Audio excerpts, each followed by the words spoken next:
Kongresmeni Amerikan shqetësime për gjyqësorin shqiptar. Rreth 200.000 çështje të pasgjidhura qytetarët presin. Në një seancë dëgjimore mbrëmjen e martës në Kongresin Amerikan, republikani Keith Self ngriti si shqetësim çështjet e prapambetura në sistemin gjyqësor në Shqipëri, të cilat janë shkaku kryesor për zgjatjen e kohës së dhënies vendimeve përfundimtare për qytetarët. Self foli me shifra për të pasqyruar gjendje në cilën e cilëson si alarmante. Ai tha se është shqetësuese fakti që numri i çështjeve të prapambetura në nivel kombëtar është zgjeruar nga afërsisht 16.000 çështje në fillim të reformës në rreth 200.000 sot, duke i lënë qytetarët të presin 8 deri në 15 vjet për të marrë një vendim përfundimtar.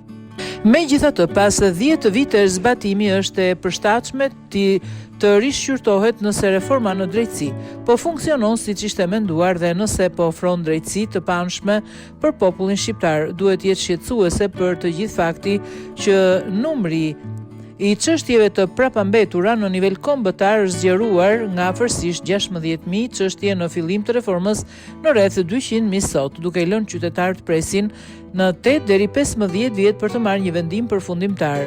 Vonesa të tilla dëmtojnë sundimin e ligjit, besimin publik dhe procesin e rregullt ligjor, tha Self në fjalën e tij referuar Shqipërisë. Seanca dëgjimore së martës kishte si synim një raportim të shkallës më të gjerë për të gjithë rajonin e Ballkanit.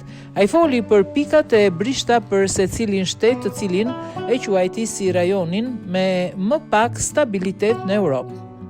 Republikani Self tha gjatë fjalës së tij se Shtetet e Bashkuara të Amerikës po vijnë përpjekjet për të promovuar ekuilibrin në këtë rajon, prosperitetin për qytetarët e tij dhe parandalimin e konflikteve të ardhshme.